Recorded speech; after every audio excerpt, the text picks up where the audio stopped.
ил мөртлөө далд энгийн боловч ээдрээтэй. Танд асуудал байвал манай нэвтрүүлэгт хандаарай. Бид таны дуу хоолой байх болно.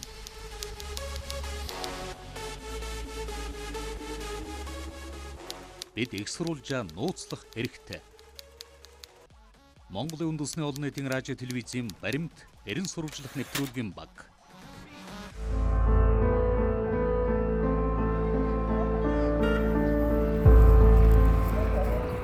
Ирээний импорт шингэсэн эрдэмийн дүрм тувц.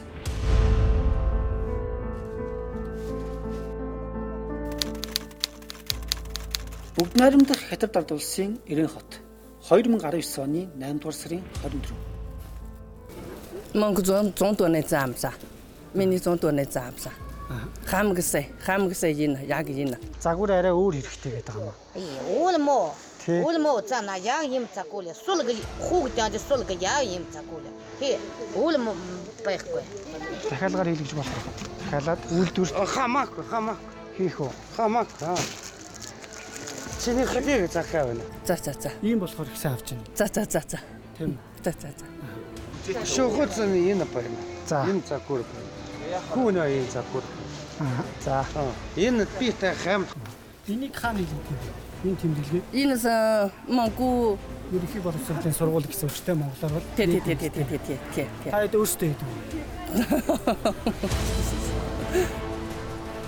Энэ бол Ирээн хотын зээлийн худалдаачид. Намар хичээлийн шинжил эхлэх үеэр хамгийн сайн борлогддог бараа нь Монголын сурагчийн дүрм төвц. Тэр тусмаа Ингэр дээр ЕБС буюу Ерөнхий боловсролын сургууль гэж тэмдэглэсэн дүрм төвцийг монголчууд хамгийн хэрэгдэг байна. Харамсалтай нь энэ бол монголчууд бидний загварыг гаргаж өөрсдөө хийсэн эх орон шингэсэн эрдмийн дүрм тувц. Энэ хувцсны загварыг 2013 онд боловсрол соёл шинжилгээ ухааны яамнаас баталж эх орон шингэсэн эрдмийн дүрм тувц гэж нэрлэсэн нь учиртай. Тодорхойлбол Монгол улсын засгийн газраас 2013 онд сурагчийн дүрм тувцсны үндэсний үйлдвэрлэлийг дэмжих тухай 250 дугаар тогтоол гаргасан. Энэ тогтоолоор хөдөлмөр эрхлэлтийг дэмжих сангаас 17 тэрбум төгрөг, жижиг дунд үйлдвэрлэлийг хөгжүүлэх сангаас 6 тэрбум төгрөг, за нийт 23 тэрбум төгрөгийн хөнгөлөлтөө зээлийг сурагчийн дүрм тувцсны үндэсний үйлдвэрлэгчдэд 2013 онд багтаан иргэн төлөх нөхцлөөр зээл олгосон билээ. Ингэснээр оёдлын компаниуд Монгол хоньны ноосоор хийсэн даавуугаар сурагчийн дүрм тувцс үйлдвэрлэж дотоодын хэрэгцээгээ бүрэн хангах зорилготой байв. Гэвч энэ биелсэнгүй. Баримт 1. Үндэсний үйлдвэрүүд 23 тэрбум төгрөгийн хөнгөлөлтөө зээлээ төлж дуусаагүй байна. Шалтгаан нь бүгд найрамдах Хятад ард улсад ижил загварын дүрм тувцс үйлдвэрлэж зах зээлийн булаасантай холбоотой гэлээ. Кадастраар үйлдвэрлэхийн төслийг хэрэгжүүлье. Тэгээд кадастрын толгойд 7 үйлдвэр, 7 үйлдвэрийн доотлолт нь бол одоо бусад жижиг үйлдвэрүүд нь ингээд ажиллая гэсэн ийм зарчмаар явсан. Тэгээд тухайн үед бол үндсэндээ энэ оёдлын 64 үйлдвэрийн үйл ажиллагаанд оролцсон. Сүлжимлийн 32 үйлдвэрийн үйл ажиллагаанд оролцож ингээд энэ том төслүүд анх бол хэрэгжсэн. Тэгээ мэдээж одоо энийг хэрэгжүүлэхэд бол мэдээж төр засгаас бол дэмжлэг байсан. Үйлдвэрүүд бол зээл олгосон тухайн үед. Тэгээд зээл олгоод явах гэхээр зээлийн бол хугацаа хэтрсэн асуудал үйлдвэрүүдээр гарсан. Энийн юу гэхээр яг одоо энэтэй холбоотойгоор яг одоо энэ сурагчийн дүрм төвс дотоод үйлдвэрлээд эхлэхэд урд төршид мөн энэ загварыг дуурайлгаад үйлдвэрлээд эхэлсэн. Ингээд наран туул худалдааны төв, дүнжин гарав, хар хорин болон одоо хөдөө орон нутгийн худалдааны төвүүдээр урд төршөөс үйлдвэрсэн форм орж ирээд борлуулагдаж эхэлсэн. Тухайн цаг үед сурагчийн дүрм төвцөг улс даяар байсан. Тэгээд ерөнхийдөө яг стандартад нийцсэн үйлдвэрүүдийг шалгаруулсан. Тэрэнд нь манай төвөр трейд компани орсон.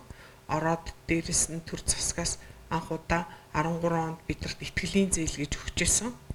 Итгэлийн зээлээ төлсөн. За одоо өнөөдөр бол нэг 15 онд бол улс даяар бараг бид нар 80-90%-ийг хангаад болж исэн. 2015 оноос сурагчийн дүрм тувц маань импортоор ороод эхэлж гисэн. Өнөөдрийн байдлаар 85% нь импортоор орж ирж байна. Үндэсний үйлдвэрүүдийн 20 орчим хувийг нийлүүлж лах шиг байна. Одоо манад өнгөрсөн жилээс ахуулаад тэр байтугай 17 онд хүртэл очихсан юмнууд байна. Тэрбум гаруй төгрөгийн юм байна. Тэрбум 260 мянган төгрөгийн юм байна. Одоо бол бид нэр яг үлдэгдлээрээ тооцож үзэж байна л да. Тооцоод бараг үйлдвэр болгонд л бараг склад 2-3 склад хоёр нь бол 3 складын хоёр нь л бараг юута дүүрэн хувцастай байна. Тэгэхээр энэ нь 3-ны 1 нь л зарагддаг гэсэн үг байхгүй нийт үйлдвэрлэсэн хувцсныхаа. Анх Монголын оёдлын нэгдсэн холбоо носон бүтээгдэхүүн үйлдвэрлэгчдийн холбооноос сурагчийн дөрвөн төвцийг кластераар үйлдвэрлэх Монгол носон давуу үйлдвэрлэх санаачлаг гаргаж төслөө ирүүлсэн байдаг. За энэ төслөөр Монгол хоньны ноосоор хийсэн давуу үйлдвэрлэж тэр давуугаараа дотооддоо нэмэн өртөг шингээсэн эцсийн бүтээгдэхүүн гаргаж жинхэнэ эх орон шингэсэн эрдмийн дүрм товцос хийх байв. Энэ ажилд дан ганц үйлдвэр эрхлэгчдээс гадна эрдэмтэн судлаачдын олон жилийн мөрөх хөдөлмөр шингэсэн байна. Монгол хоньны ноосыг эх орны бүх бүсчилсэн судалгааг явуулаад хялгаслагын түүхийдийн хялгасан ширхтийн ялгаад энэ одоо хялгасан байна шүү дээ. Энийг ялгаад зөвхөн ноолуураар нь бүтээгдэхүүн хийх талаар одоо олон талт судалгааг хөдөө орон нутгаас эхлээд үйлдвэрлэлийн цехэд хэр ороод хүний бие дээр өмс зүүх хүртэл ийм одоо судалгааг шинжилгээ технологийн төслийн хүрээнд хийсэн. Энэ дэр хамгийн тэр зохион бүтээлд технологийн шийдэл дотор холионы асуудал байдаг. За энэ холион дээр нь бол бидний туршилт судалгааны үр дүндür носон ширхтийн гэртийн ширхт гэдэг 50-60% дунд юутай юуг нь бол химийн мяндс энэ бол 45 орчим өөрөөр стандарттай бол бид 43-аас 50 гэж оруулаад тэгээд энэ олон жилийн судалгааны хувьд 2011 онд сурагчийн одоо дөрөмт хувцсны хагас ноосн нэхмэл гэсэн техникийн шаардлагын стандартыг боловсруулад одоо ингээд үйлдвэрлэл явуулсан. Үйлдвэрлэлийн хувьд бол одоо эдгээр кластер нь юугаар явсан шүү дээ. Яагаад эх орон шингэсэн бэ гэхэлэр одоо Монгол орн нос орой баялаг. Энэ сайхан түүхий дээр энэ сурагчийн дүр төвцсний түүхийд материалыг нь орос нормын оруулаад сурагчдаа эрүүл ахуйн шаардлага хангасан сурагчийн дүрм төвцөөр ханган нийлүүлнэ гэсэн ийм төсөл байсан.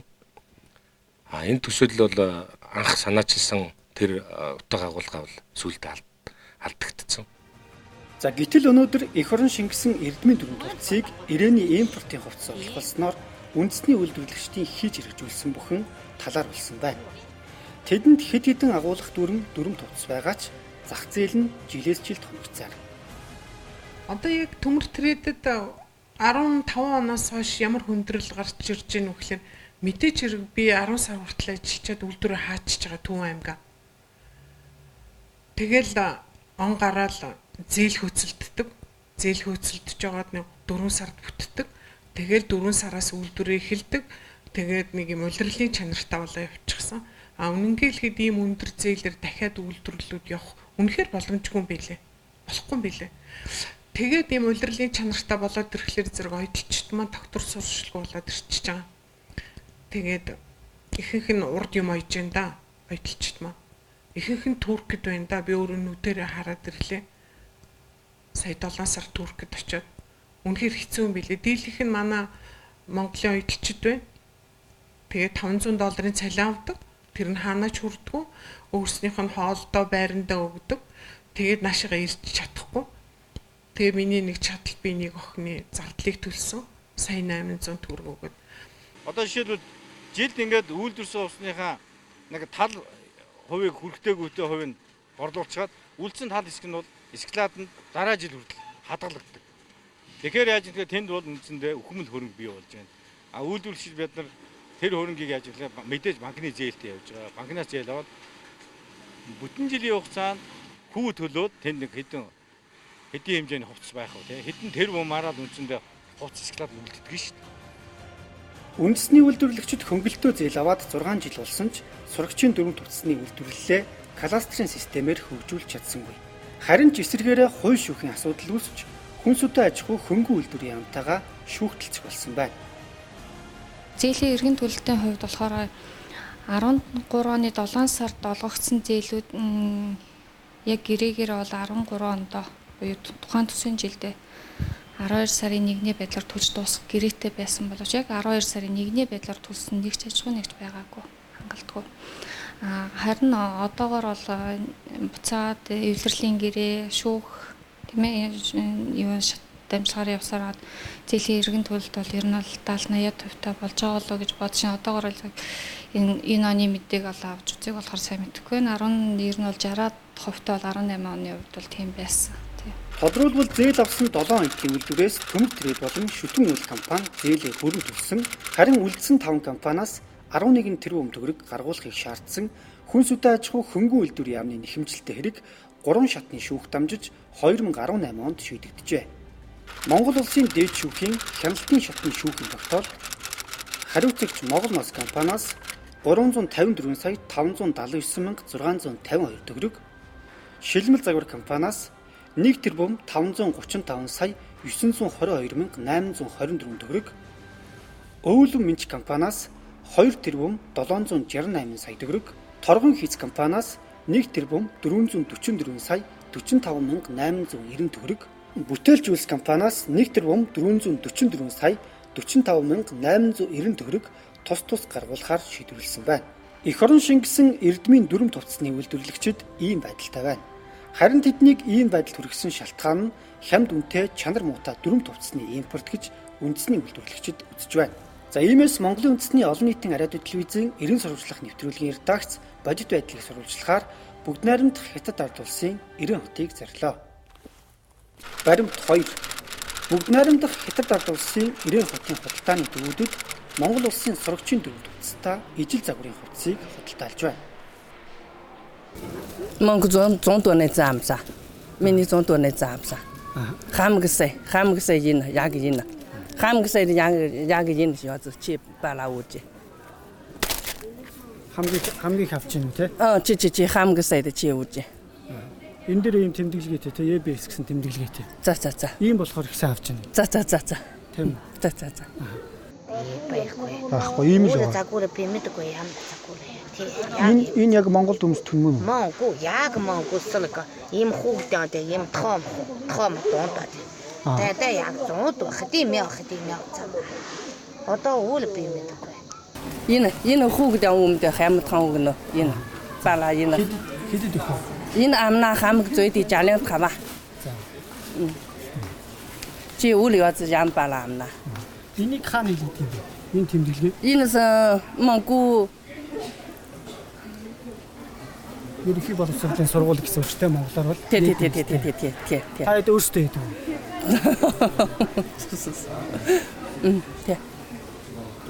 Хүмүүс их авч байна. Монголчууд их авч байна. Их авдаг уу? Борлуулалт сайн байна. Сэй. Хамсэ. Хамгийн сайн. Тий. Хамсэ. Ийм хамаагүй үл хуунтээс амнууд аахгүй чи ийм аахгүй зүүн байна би ийшж татай хэлчихлээ амнаач өгнө аахгүй чи хамаагүй за ингээ өөрсдөө аваад хийчих болох юм тий ингээ хадчих болох юм чи ийм хасаал амнаач ийм чи аваач өгнө аахгүй чи хамаагүй за би өөрөө аваачаа наачч болох юм за тийм чи хэдийш чи найз ирий 500 300 200 Монгол яли дэва байчаад яг яг юм цаа. Загвар арай өөр хэрэгтэй гэдэг юм аа. Уулмо цаана яг юм цаагууля. Сулга хүүхдтэй сулга яг юм цаагууля. Хэ уулмо байхгүй. За бид Хятад улсын 90 хотод ажиллаж байна. Тэгэхээр 90 хотын зээл болон худалдааны төвүүдэд Монголын сурагчдын дөрвөн товцыг дуураймлаар хийж борлуулж байгаа тохиолдол олон байна. Тэгэхээр бид дөнгөж сая ихэд 90 хотын зээл дотор ажиллаад гарч ирлээ. Тэгэхээр энэ зээл дотор бол Монголын үндэсний үйлдвэрлэгчдийн хийдэг зүүн талынхаа ингэрт ЕБС буюу ерөнхий боловсролын сургууль гэж тэмдэглэсэн ийм дөрвөн товцыг дуураймлаар хийж борлуулж байна. Тэгэхээр энд одоо сурагчдын дөрвөн товцыг дуураймлаар хийж борлуулаад зогсохгүй захиалгаар хийж үйлдвэрлэдэг гэсэн мэдээллийг бас худалдаа эрхлэгчид өгч байна. Боловсрол соёл шинжилх ухаан спортын яамны загварын эзэмшдэг сурагчийн дөрвөн товцыг 90 хотын зээлд инхүү худалдаалж байна. Харин энд дүүрэн монголчууд хичээлийн шинжил ойртсон болоод ч тэрүү сурагчийн дөрвөн товц хичээлийн хэрэгсэлтээр бол дугаарлах нь холгүй шавуулдана. Монголчуудын өөрсдөө загварыг гаргаж үндэсний үйлдвэрлэгчид нь хийж эхлүүлсэн энэ дөрвөн товцыг 90 хотынхан буцаагаад бидэнд зарж байна. зарж борлуулаад зогсохгүй хүссэн загвар хэмжээгээр чинь үйлдвэрлэж өгнө хэмээн ярьж байлаа. Энэ хам шогоо дуудах шогоо энэ жижиг шогоо. Энэ хам зүйди дадаа таваа. Энэ хам зүйди жааля. Энэ хам зүйди дадаа. Энэ жижиг эзэмий жааля. Энэ дуудах эзэмий дадаа таваа. Энэ хам зүйди нэ яахуунаа. Дахиалгаар хэлж болох. Дахиалаад үйлдвэрлэл хамаагүй хийх үү? хамаагүй. Чиний хөлийг захиа байна. 10,000 ширхтийг ихний хэлж байна. Хөлийг хоноо. За 10 хоног. 10 хоногийн дараа. 10 хоноо. 10 хоноо начи бодохгүй. Шохоцны энэ байна. За. Энэ закур байна. Хүүнэ энэ закур. За. Энэ битэй хамт хоо. Энэ юу Энэ нэг хайлаг. энэ юу юм? Байна. Энэ Монголын юу юм уу? Монгол зориулсан юм. Тэгээ энэ ямар жааля. жараар энэ нь дадлаар юм. Энэ дадаа таваа. Энэ нэ. Энэ хөлөө таваа. За бид 90 хотод Монголын оюуны өмчийн газрын хяналтын улсын байцаагч Батаргалтай хамтран ажиллаж байна. Тэгэхээр бид сая энэ худалдааны төвөөр явж Монголын сурагчдын дүрм төвцөс борлуулж байгаа газруудын нөхцөл байдалтай танилцлаа. Ер нь нөхцөл байдал ямар вэ? За, ер нь 90 хотын худалдааны төвүүд дээр сурагчийн дүрм төвцөс маань болохоор хэд хэдэн лангуун дээр үл байна. Тэгээд энэ юуны сурагчийн дүрм төвцөсний маань бүтээгдэхүүний загварын патент нь болохоор Монголын боловсрол соёл шинжилгээ ухаан спорт яамд одоо бүртгэлтэй эрх эзэмшигч яам маань байна. Тэгээд эрх эзэмшигч маань болохоор патентын тухай хуулиараа болохоор эрх эзэмшигч маань хэн нэгэн лицензийн гэрээгээр одоо үйлдвэрлүүлэх, худалдан борлуулах эрхээ өгөх ёстой.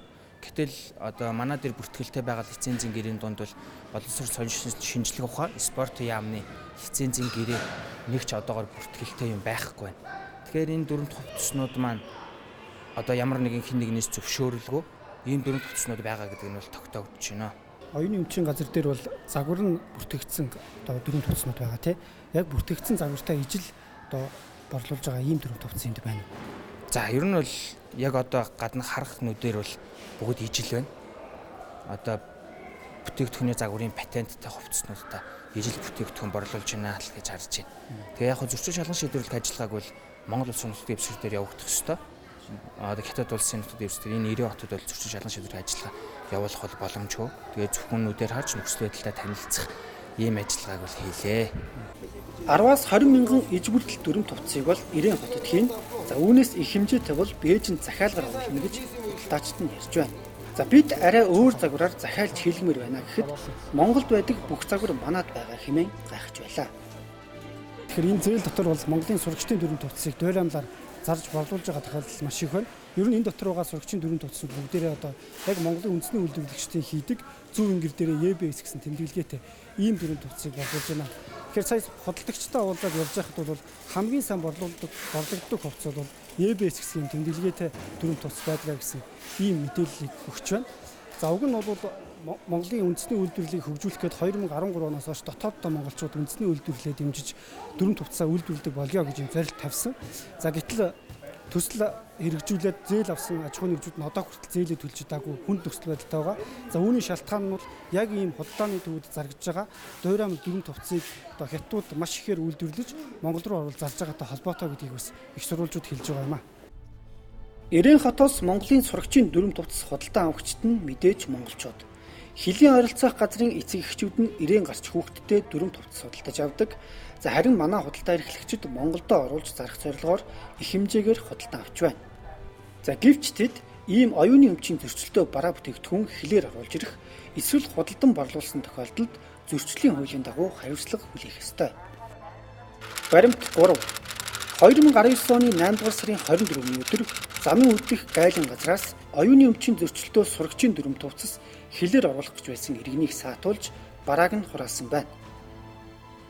Ямар зөрчил илэрсэн, ямар үндслээр энэ сурагчийн дүрм төвцсийг та бүхэн хурааж аваад шалгаж өгнө. За энэ замын үлдэх гайлан газрын гайлын хяналтын албанаас ерөнхий боловсролын сургуулийн сурагчийн дүрм төвцсийг хуурамчаар үйлдвэрсөж болцшгүй бараа орж ирлээ гэсэн үндслээр саатуулсан байгаа. Стана маркийн авчнаар орж ирсэн байгаа.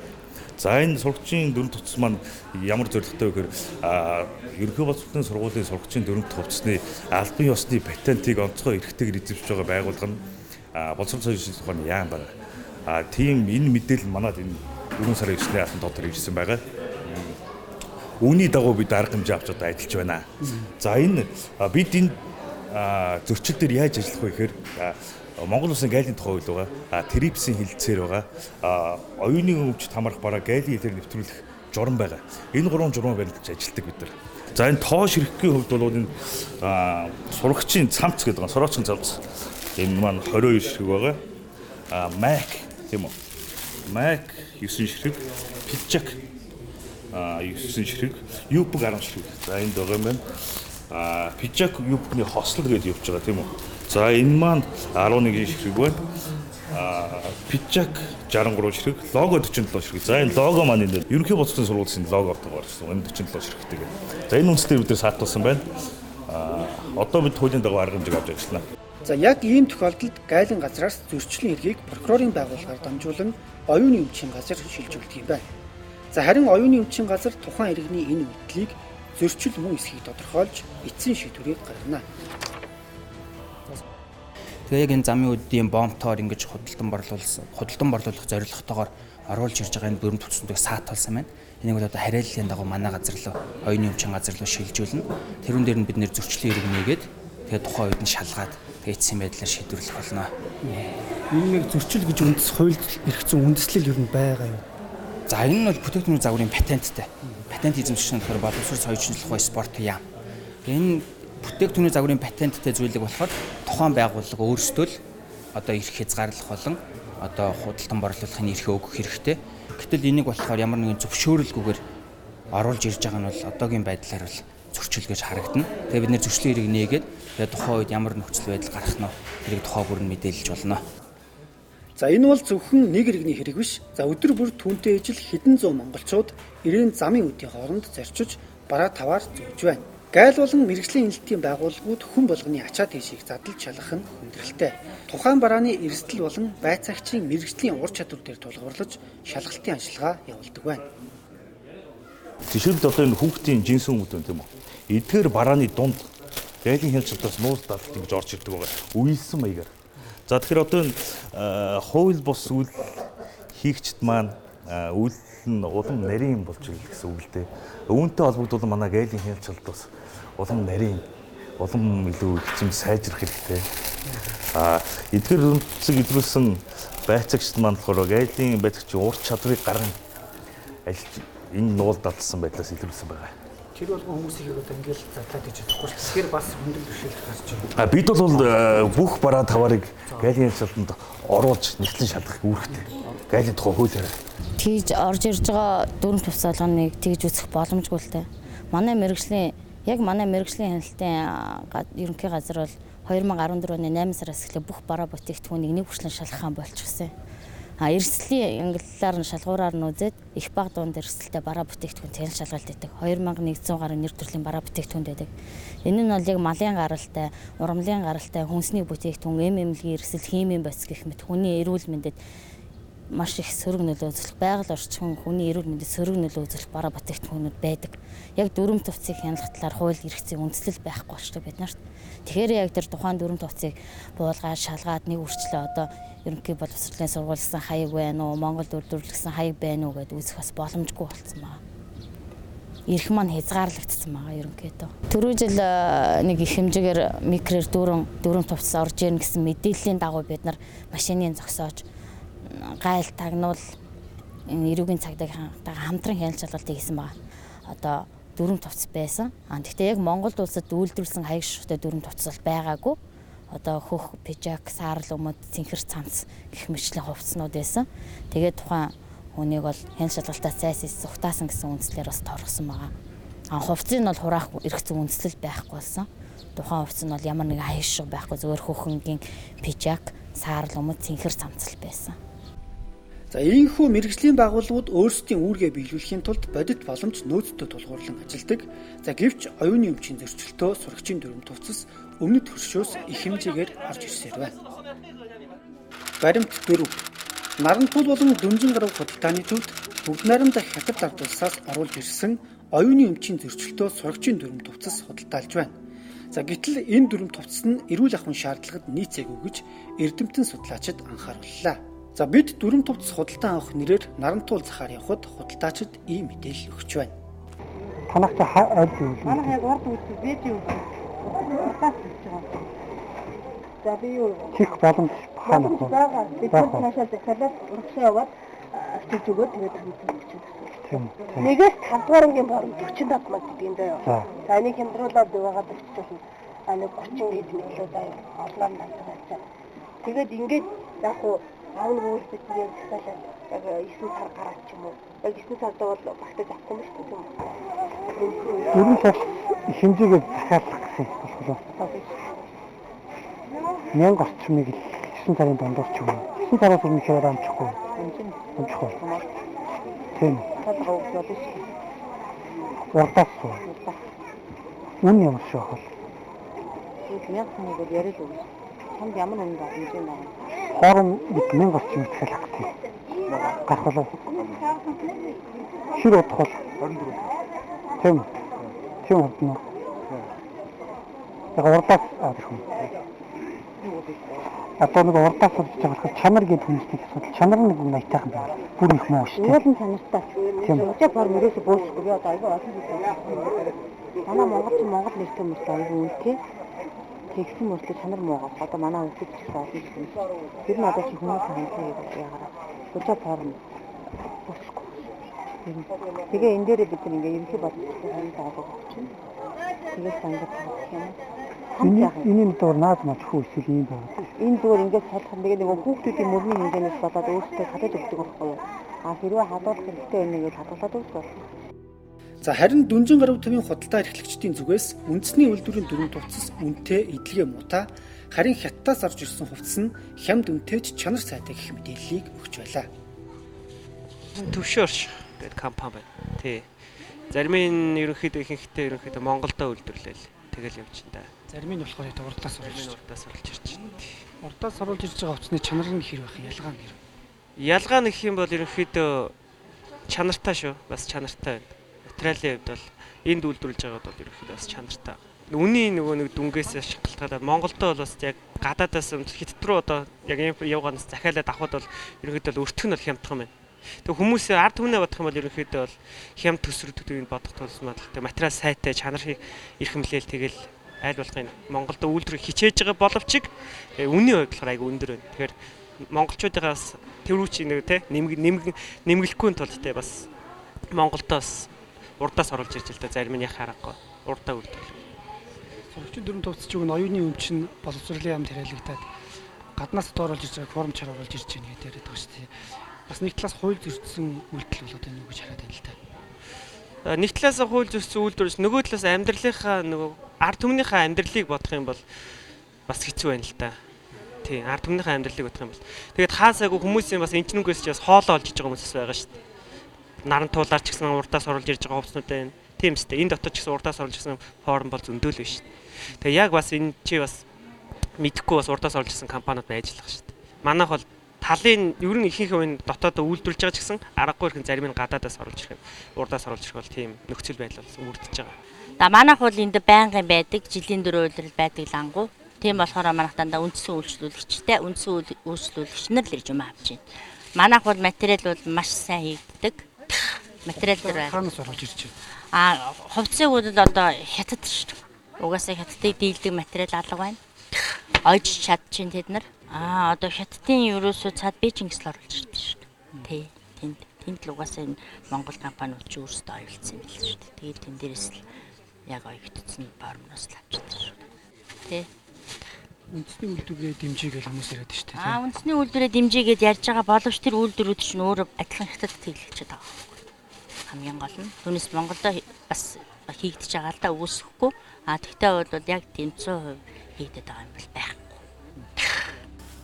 Нарантуул болон Дүнжин гаруй захын худалдаа эрхлэгчид дүрм тувцас худалдан борлуулаад зогсохгүй хэдийгч захиалсан хятадаас авчираад өгнө. Хятад дүрм тувцас чанар эдлэгээ сайтай гэх мэдээллийг өгч байна. За гэвч импортын хувцсны давуу нь сурагчийн дүрм хувцсны давууны техникийн шаардлага стандартад нийцэхгүй байна гэдгийг судлаачид батлан хэллээ. 16 17 оноос л бидэн дээр бас нэг янз бүрийн шинжилгээнүүд ирдэг байлаа. Тэрэн дээр энэ шинжилгээнүүдийн хувьд бол энэ бүтээгдэхүүний одоо энэ нэхмэл шилжмэлийн маань одоо үзүүлэлтүүд стандартаас доогуур үзүүлэлтээ гарч ирсэн. Энэ талаар манай юуны яамны хөнгөн үйлдвэрийн бодлого хэрэгжилтийн зохицуулах газраас шинжилгээнд авчирч өгч байсан. Тэрнээс гадна энэ дээр бас цагдаа сонгон хайрхан дүүргийн цагдаагийн газраас ч гэсэн энд одоо бүтээгдэхүүн маань ямар зөрчилтэй болоод байна вэ? Өөрөөр хэлбэл хэрэглэгчид гомдол гаргасан байна, тийм ээ? Үйлдвэрлэгчдээр ямар асуудал байна вэ гэж бидэнд авчирч өгч байсан. Тэгээд олон шинжилгээ байна.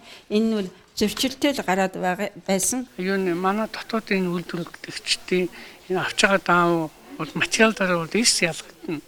Тэгээ энэ яг уу гэхээр бид нөгөө гал төлөхтөө энэ бүх материалын бид шалгалтанд оруулж байгаа шүү дээ, тий. Тэд нэр тэр шалгуурыг давсан учраас хүүхдийн эрүүл ахуйд бол бүрэн нийцсэн материалаар хийж байгаа бид нэр. Нөгөө импортын хол үгүй тий энэ бүр хэтэрхийн нөгөө лавсан юу синтетик их давуу. Тэгээ энэ хүүхдийн эрүүл ахуйд сүрэн нөлөөтэй эдлэгэнд маш муу. Энэ дорой хуучирна тий урагдана. Тэгээд хүүхдийн эрүүл ахуйн талаас дулаан нөгөө солилцоо, дулаан нэвтрүүлэх чадвар, агаар нэвтрүүлэх чадвар гэдгээр хамаагүй доор байгаа энэ материал бол. Хүмүүс бол үнэн хямдхан чанар сайтай гэдэг зүйл ярьдаг хэдий ч цаана байгаа зүйл нь хүүхдийн эрүүл ахуйн шаардлага нийцэхгүй байна.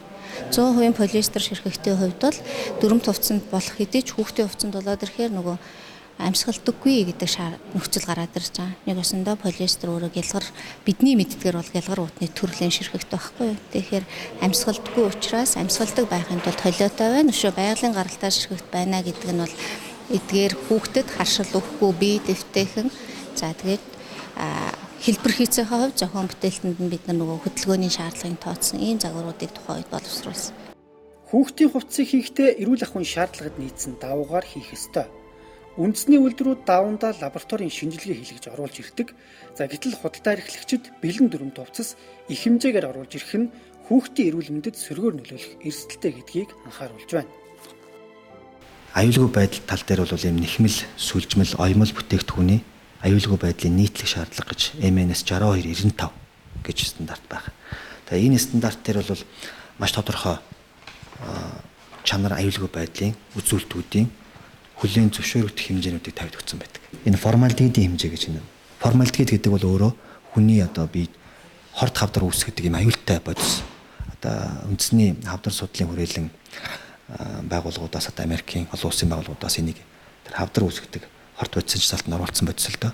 Тэр энэ бодисын одоо агуулмжийг тодорхой ингээд зориултаар нь ингээд ангилсан байж байгаа. A, B, V гэж төрлийн бүтээгдэхүүн. A, B, V бүтээгдэхүүн болохоор A гэдэг нь болохоор нялх хүүхдийн, няраа хүүхдийн. B гэдэг нь хүний биеийн арьсанд шууд хүрдэг дотор хувцас материал. За V гэдэг нь хүний биеийн арьсанд шууд хүрдэггүй гадуур одоо пижак форм материал гэх мэт гадна талын хувцас. Ийм ангилууд дээр ингээд тодорхой заагаад өгсөн байж байгаа. Жишээлбэл формальдегидийг 20 ppm-с ихгүй байна гэж няраа хүүхд. Арьсанд шууд хүрдэг материал 75 ppm, гадуур хувцасд бол 300 ppm-ийг зөвшөөрнө гэсэн. Энэ шаардлага хангаж байвал бид нэр одоо аюулгүй байдлын шалгуурыг шаардлагыг хангаж байна л гэж ойлгож байна. Тэгэхээр өнөөдөр Монголд нөгөө хүнсний болон агаарын бохирдлыг аюулгүй байдлыг яриад байдаг боловч энэ хувцсны аюулгүй байдал тал дээр ерөөсөө анхаарах байц. Одоо энийг бол анхаарах цаг нь болцсон. Энийг одоо төр одоо бүх төвшөнд анхааралтай авч шинжилж явах хэрэгтэй. Энэ нь ялангуяа энэ сурагчийн дүрм хувцсанд бол бүр илүү их анхаарах хэрэгтэй. Яг тэгэхээр хүүхдүүд байнгын хөлөрж идэг, дийлэнх нь сургууль дээр энэ сурагчийн дүрм тууц хүмүүсэд байж идэг.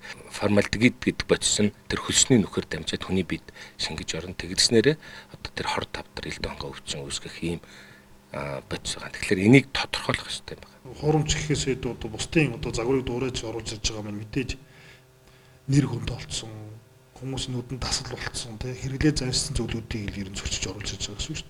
Тэгээ нэг талаа энэ бол энэ аж ахуйн нэгж байгууллагуудын өмчлөгч одоо энэ өмч энэ баталь өмчлөгч байгууллага эрхийг зөрчиж байгаа. Нөгөө талд хэрэглэгчийг төөрөлд оруулж байгаа. Магадгүй материалын чанар муутаагаас хүний биед үзүүлэх нөлөөнөөс гадна одоо тийм шатамхаа, наалдамхаа ч юм уу ийм материалуудаар хийх юм мэдээж тэр хүний эрүүл мэндэд тохируулт. Тэгвэл дотоодын зах зээл дээр борлуулж байгаа чанар муутай гих дүрм төвцсний худалдааг хэрхэн таслан зогсоох вэ? Баримт 5.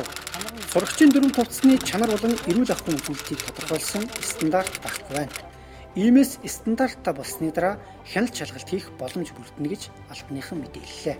Дүрм төвцсний худалдаанд Гайлийн ерөнхий газар, мэргэжлийн элитийн ерөнхий газраас хяналт авахаас гадна шудраг өрсөлдөөн хэрэглэгчийн төлөө газраас хяналт шалгалт хийх үүрэгтэй. Эдгээр байгууллагаас сурагчийн дүрм төвцсний худалдаанд зөвхөн оюуны өмчийн зөрчил талаас нь хяналт тавьж байна. Гэтэл нөгөө талаас дүрм төвцсийг чанар эрүүл ахуйн хувьд хяналт шалгах боломжгүй байна.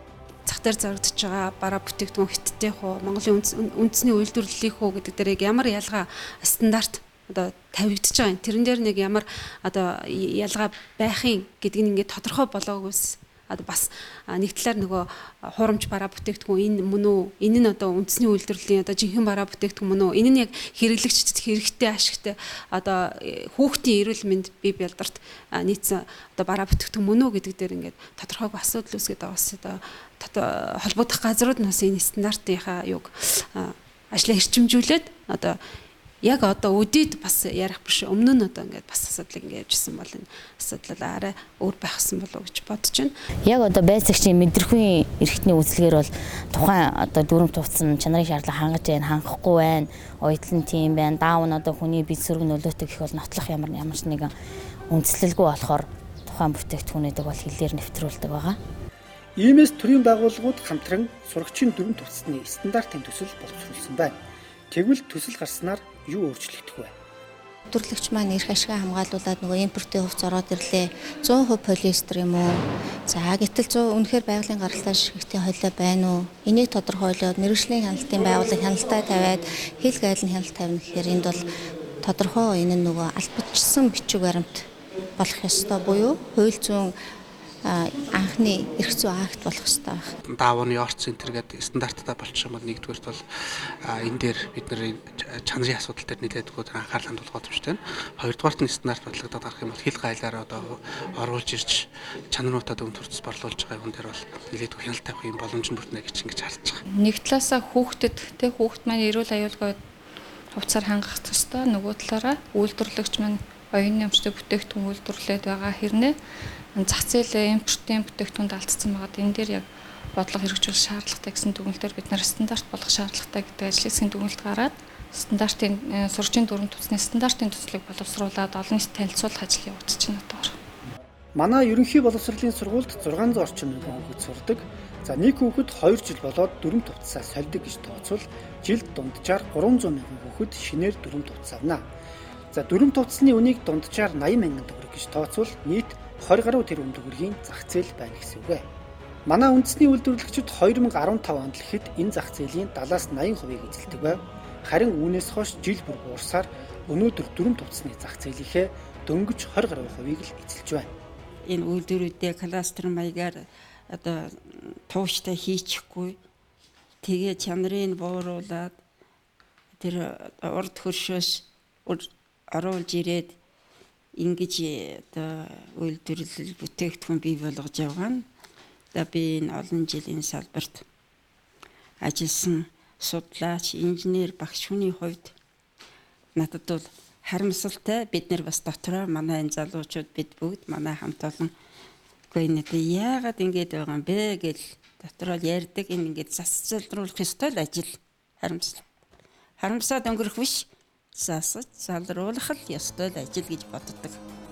Хэрвээ үндэсний үйлдвэрлэгчид өөрсдөө дүрм тувцаа бүгдийг үйлдвэрлэж чадвал 20 орчим тэрбум төгрөгийн валютыг өмнөд хөрш рүү урсгаас сэргийлж чадна.